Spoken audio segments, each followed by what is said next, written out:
Got an invite and factory tour at Dixie Flag and Banner in San Antonio, Texas on Flag Day. I didn't even know this company existed until I moved to San Antonio, but they make a lot of custom flags, including what's New York claims to be the world's largest U.S. flag, which is flown on the George Washington Bridge on special occasions. Got to see photos of that flag and its manufacturing process. They also do the big one-off flags for U.S. presidential inaugurations, including the one this year, but then the event was moved indoors, so we didn't get to see the big flags on television. Made right here in San Antonio. Well, I was home for about 40 hours. Flight's delayed 1 hour. And I head up to the airport. It's Sunday evening. I left 2 cases with my producer, 2 Pelicans, because they only need to fly from Orange County to Las Vegas. And 1 flight versus I would have been 2 flights because we finished, we ended Friday in Irvine. So we talked about because we're paying for bag fees. Just easier. Yeah, they're cool. And there's 2 of them flying versus 1 of me. All right, I would say this is going to be the nicest hotel room of the 6 weeks on the road. Fortunately, I'm in town 2 days, but I'm only going to be here for 1 of the nights. Schedule keeps changing. They're fully booked tomorrow, so I gotta find a different hotel. Well, I was gonna check out the view, but I'm not smart enough to operate the drapes.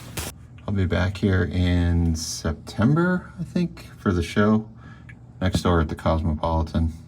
Well, everywhere in Vegas is musical noise pollution, copyright strike risk, so no nat sound. Super happy with the inline skate wheel upgrade on the Pelicans. As you've seen in some of my other vlogs, whenever I'm traveling, I like to nest 2 cases together with a strap, which makes an impromptu freestanding cart. Saves your arms on the long walks between airports. We've been renting an Expedition in each city, full-size SUV. They're not like the old ones. The new ones, the seats are automated fold flat, and there's this big hump, and it fish hooks the cases on the way in and on the way out. Total lower back killer. Get the Burano stripped down to just the essentials: lens, body, battery, and a touch screen. When I traveled in the old days with my Red cameras, I worked with the same setup. If I'm just doing interviews and tripod-based work, I really don't miss the top handle. Running my old Joker 800 Shimura, modified to run on a newer panel, and I've been running it in vertical mode because when it's horizontal, I think it's got too much wrap on the fill side.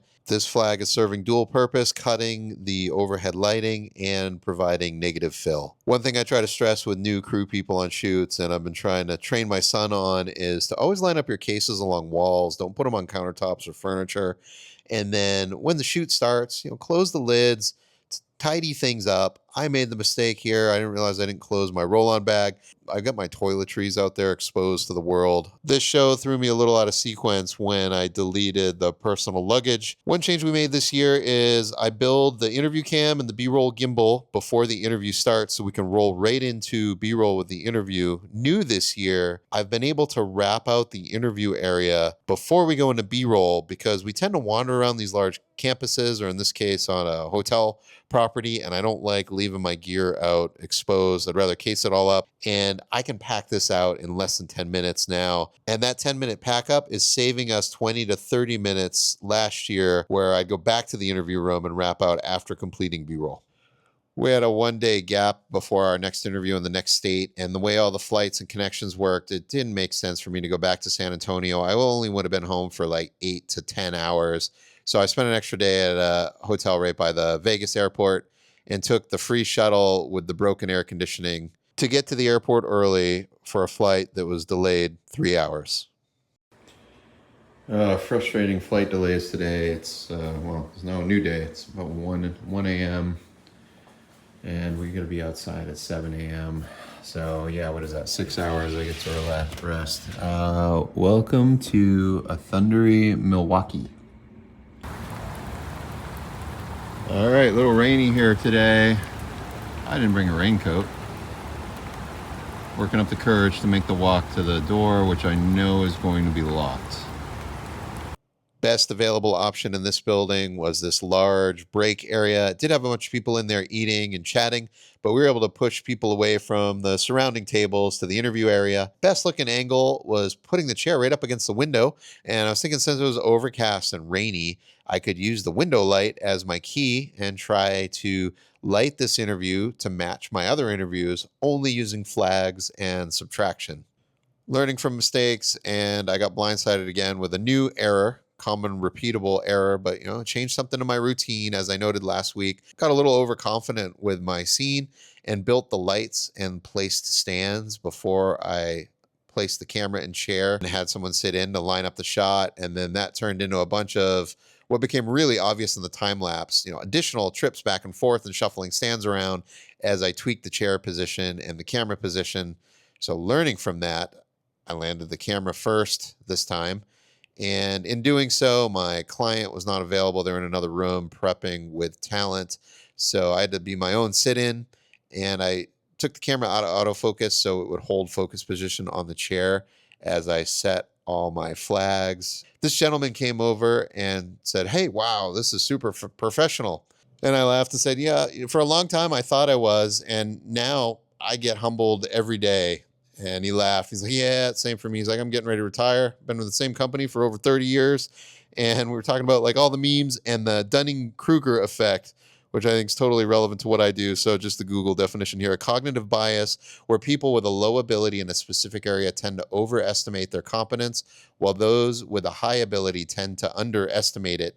So at the beginning of the setup, because I didn't have someone to sit in for me, I flipped the camera over to manual focus. And then once the interview started, I got 5 questions in before I realized I hadn't flipped the camera back to auto. My subject did the get shorter, get taller, get shorter, get taller, lean in, lean out thing. So I had to adjust the boom a bunch of times. And then the sun started to come out, change the flag positions a bit.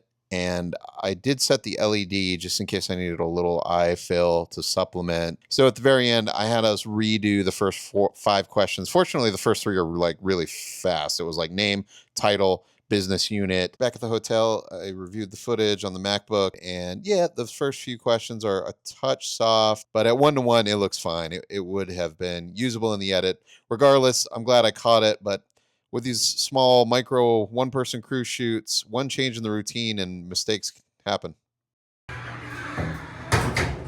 Welcome to Sacramento, 11:30 p.m. local.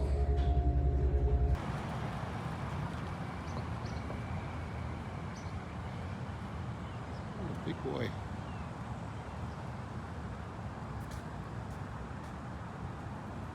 Just finished up editing a vlog post here in my hotel room in Sacramento, California. And then I remembered, or I didn't remember, Beck texted me with a tech question, but he is live streaming, switching the show right now for Fight Night. Tom Williams from Fight Night. And looking pretty good. They need to change the framing a little bit there. I'm going to message him in a sec, let him know to tighten up on the commentator cam. And other than that, though, looking good. White balance looks okay. Audio's pretty good. Ooh, maybe they're not wearing headsets. All right, just sent my notes. Being a second director to annoy people. Pretty cool. We got some coaches watching in Brazil right now. I just chimed in from California. Pretty neat. Great little tight community we've got at our MMA gym.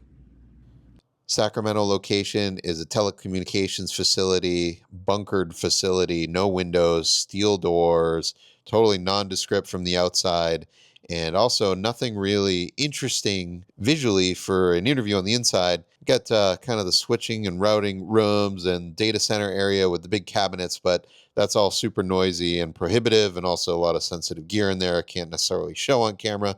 So it turned out, just like our last location, the best setup was in the break room, but in the doorway looking out in the hall and across to some glass-walled offices. The subject's a little too close to the Pepsi machine, which was running the whole time. Would have been more of an issue if it were cycling on and off, but constant tone.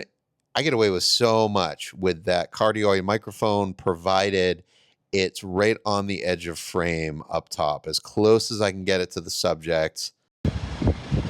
San Antonio, it's a little before midnight. go upstairs to the departure side because everyone's all gridlocked down below. It's only arrivals coming in this late. So just waiting for my ride.